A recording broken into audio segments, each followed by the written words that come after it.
What's up, YouTube? Jimmy here. Welcome back to Atheist Reacts. We are plugging right along through the book of Matthew with chapters 9 and 10. I've decided to slightly switch up what I'm doing.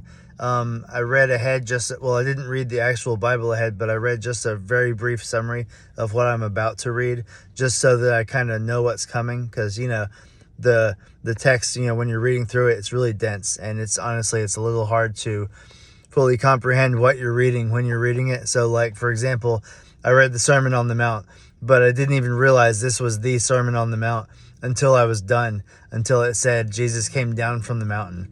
So then I was thinking, well, geez, I wish I'd realized that in advance so that I could really analyze it from the point of view of knowing that it was such a pivotal section of the Bible. So anyway, chapters 9 and 10, Jesus is going to meet up with the disciples and kind of, send them off on their mission to preach to the Jews. So let's get it. All right, here we go. Chapter 9, book of Matthew. And he entered into a ship and passed over and came into his own city. And behold, they brought to him a man sick of the palsy, lying on the bed. And Jesus, seeing their faith, said unto the sick of the palsy, Son, be of good cheer, thy sins be forgiven thee. And behold, certain of the scribes said within themselves, This man blasphemeth. And Jesus, knowing their thoughts, said, Wherefore think ye evil in your hearts? Okay, so apparently he can read minds. Or maybe he just perceived what they were thinking. Okay. For whether is easier to say, Thy sins be forgiven thee, or to say, Arise and walk. But that ye may know that the Son of Man hath power on earth to forgive sins. Then saith he to the sick of the palsy, Arise, take up thy bed, and go unto thine house. And he arose and departed to his house. So this was a man with palsy, which is obviously like paralysis or something. And he got up and went to his house. But when the multitudes saw it, they marveled and glorified God, which had given such power unto men. And as Jesus passed forth from thence, he saw a man named Matthew, name drop, sitting at the receipt of custom. And he saith unto him, Follow me. And he arose and followed him. And it came to pass, as Jesus sat at meat in the house, behold, many publicans and sinners came and sat down with him and his disciples. I'm still wondering what publicans are. I meant to look that up earlier, but I'm assuming maybe it's like officials or something. And when the Pharisees saw it, they said unto his disciples, Why eateth your master with publicans and sinners? But when Jesus heard that, he said unto them, They that be whole need not a physician, but they that are sick. But go ye and learn what that meaneth. I will have mercy and not sacrifice, for I am not come to call the righteous, but sinners to repentance. Then came to him the disciples of John, saying, Why do we and the Pharisees fast oft, but thy disciples fast not? And Jesus said unto them, Can the children of the bride chamber mourn, as long as the bridegroom is with them? But the days will come, when the bridegroom shall be taken from them, and then shall they fast. No man putteth a piece of new cloth unto an old garment, for that which is put in to fill it up taketh from the garment, and the rent is made worse. Neither do men put new wine into old bottles, else the bottles break, and the wine runneth out, and the bottles perish.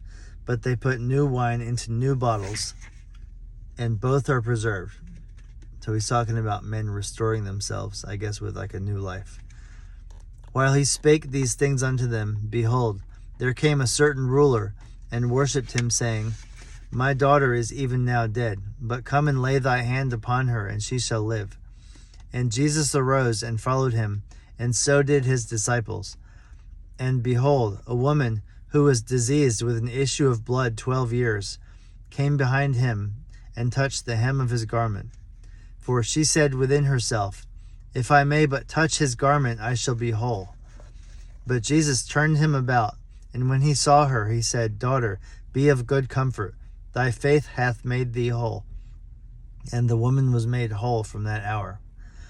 And when Jesus came into the ruler's house, and saw the minstrels and the people making a noise, he said unto them, Give place, for the maid is not dead, but sleepeth.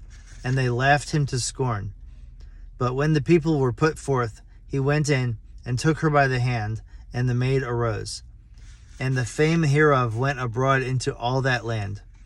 And when Jesus departed thence, 2 blind men followed him, crying and saying, Thou Son of David, have mercy on us. And when he was come into the house, the blind men came to him. And Jesus saith unto them, Believe ye that I am able to do this? They said unto him, Yea, Lord. Then touched he their eyes, saying, According to your faith be it unto you. And their eyes were opened, and Jesus straitly charged them, saying, See that no man know it. But they, when they were departed, he told them not to tell anyone, basically. But they, when they were departed, spread abroad his fame in all that country. As they went out, behold, they brought to him a dumb man possessed with a devil. And when the devil was cast out, the dumb spake, and the multitudes marveled, saying, It was never so seen in Israel. But the Pharisees said, He casteth out devils through the prince of the devils. So the Pharisees are people who do not believe, I guess, that he has special powers. And Jesus went all about the cities and villages, teaching in their synagogues, and preaching the gospel of the kingdom, and healing every sickness and every disease among the people. But when he saw the multitudes, he was moved with compassion on them, because they fainted and were scattered abroad, as sheep having no shepherd. Then saith he unto his disciples, The harvest truly is plenteous, but the laborers are few.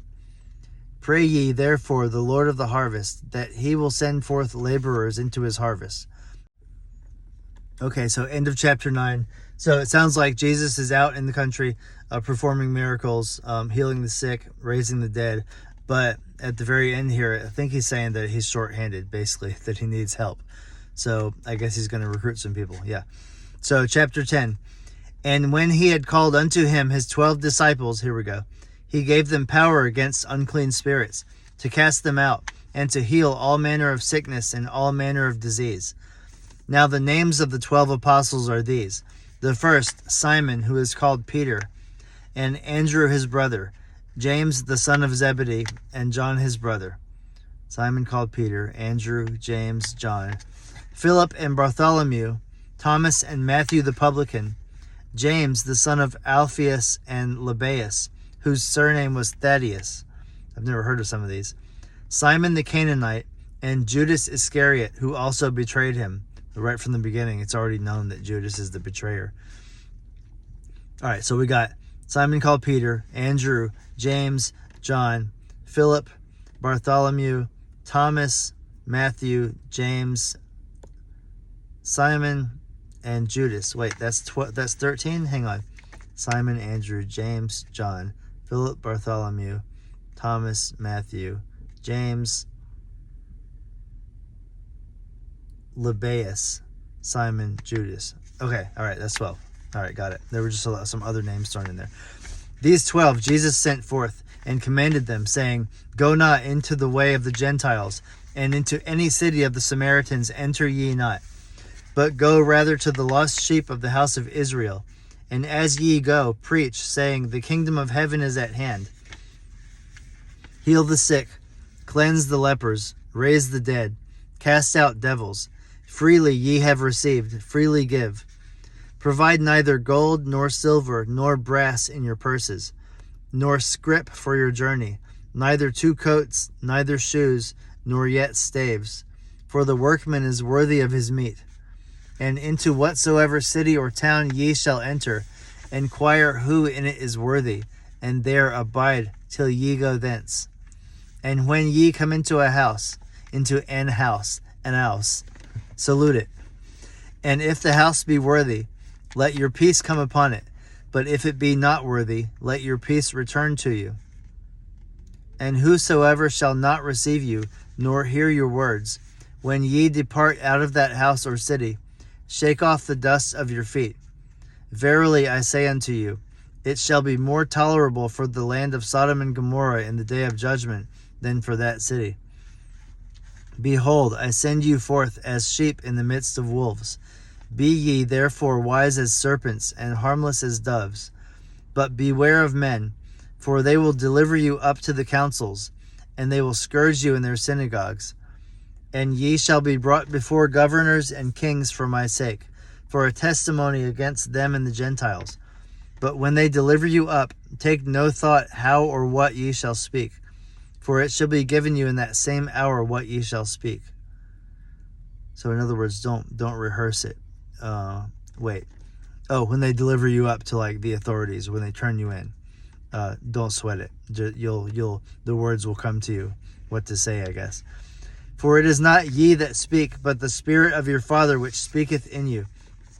So they're saying God will speak for you if you have to, confront authorities about what you're doing. And the brother shall deliver up the brother to death, and the father the child, and the children shall rise up against their parents, and cause them to be put to death. And ye shall be hated of all men for my name's sake, but he that endureth to the end shall be saved. I'm curious about that passage. And the brother shall deliver up the brother to death, and the father the child, and the children shall rise up against their parents, and cause them to be put to death.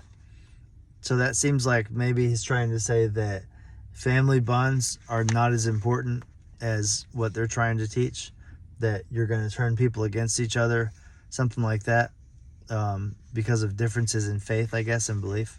Anyway, interesting. But when they persecute you in this city, flee ye into another. For verily I say unto you, ye shall not have gone over the cities of Israel till the Son of Man be come. The disciple is not above his master, nor the servant above his Lord. It is enough for the disciple that he be as his master, and the servant as his Lord. If they have called the master of the house Beelzebub, how much more shall they call them of his household? Fear them not, therefore, for there is nothing covered that shall not be revealed, and hid that shall not be known. What I tell you in darkness, that speak ye in light, and what ye hear in the ear, that preach ye upon the housetops. And fear not them which kill the body, but are not able to kill the soul, but rather fear him which is able to destroy both soul and body in hell. Are not 2 sparrows sold for a farthing? And one of them shall not fall on the ground without your Father. But the very hairs of your head are all numbered. Fear ye not, therefore, ye are of more value than many sparrows. Whosoever therefore shall confess me before men, him will I confess also before my Father which is in heaven. But whosoever shall deny me before men, him will I also deny before my Father which is in heaven. Think not that I am come to send peace on earth. I came not to send peace, but a sword. For I am come to set a man at variance against his father, and the daughter against her mother, and the daughter-in-law against her mother-in-law. And a man's foes shall be they of his own household. He that loveth father or mother more than me is not worthy of me, and he that loveth son or daughter more than me is not worthy of me. It's getting kind of vicious, huh? I mean, what about honor thy father and mother and all that other stuff? But anyway, and he that taketh not his cross and followeth after me is not worthy of me. So he's saying you should abandon everything for the sake of Christianity. Everything. Abandon your own children if you have to. That's what they're saying here. You should abandon your children for the sake of Jesus. Just for the record. Okay, let's see. And he that taketh not his cross and followeth after me is not worthy of me. He that findeth his life shall lose it, and he that loseth his life for my sake shall find it. He that receiveth you receiveth me, and he that receiveth me receiveth him that sent me. He that receiveth a prophet in the name of a prophet shall receive a prophet's reward. And he that receiveth a righteous man in the name of a righteous man shall receive a righteous man's reward. And whosoever shall give to drink unto one of these little ones a cup of cold water only in the name of a disciple, verily I say unto you, he shall in no wise lose his reward. Whosoever gives a drink unto one of these a cup of cold water only in the name of a disciple, he shall lose his reward. Okay, that's pretty heavy stuff. So now the kind of the gloves are coming off. I feel like it's getting a lot more kind of savage on what the expectation really is. You know what I mean? First, it's like, he will baptize people in fire. He's John the Baptist, kind of like foresaw his arrival. And then he kind of gave a bunch of moral teachings, which I agreed with for the most part. I'm going to go back through the Sermon on the Mount, but I really feel like all of that was really applicable to like a cohesive society. So no problems there. Some of this I do have an issue with, because he's telling you to abandon your family for the sake of a religion, and that doesn't really vibe with me per se. I don't really see the value in that. That's what I'm saying. I'm not saying it like offends me or anything. I understand that this stuff's been around for thousands of years and people base their whole lives on it, but I don't really see the value in telling people to abandon your family and your children and all this other stuff if they're not religious with you. That seems like a recipe for disaster. So anyway, can't wait to get into chapters 11 and 12. That's coming up next. And like and subscribe if you would, and see you next time. Thanks.